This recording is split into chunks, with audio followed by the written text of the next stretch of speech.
Hello everyone!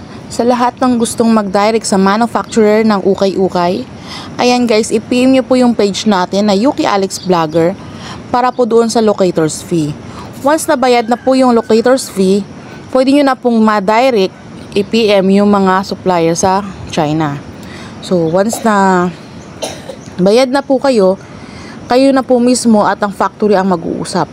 So wala na po ako doon. Pero pwede ko po yung i-assess kapag hindi, kunyari, hindi nyo pa po alam kung paano proseso, tuturuan ko po kayo hanggang sa makarating yung bail ninyo o yung item ninyo dyan po sa inyong bahay. Okay?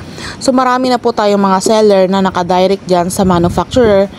Kung mapapansin ninyo, may mga iba-ibang logo na rin po ang ating mga ukay bales. So, hindi na lang Beya, hindi na lang Jelly, hindi na siya VIP, King, 555, marami na pong iba, okay? Kasi nakadirect na po sila sa manufacturer.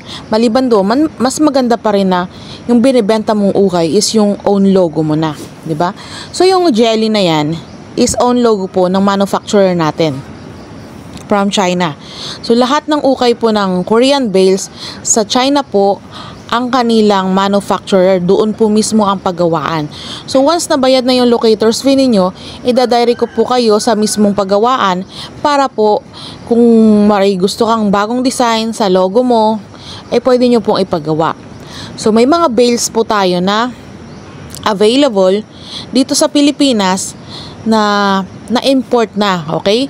Pag sinabing na import na, ibig sabihin may patong na yung bundle na tag 800 kasi yun po yung shipping fee from China to Philippines, okay? So, kung gusto mo naman na ikaw mismo ang mag-i-import, pwede po. So, meron po tayong available na mga bales sa manufacturer na kahit ano, okay?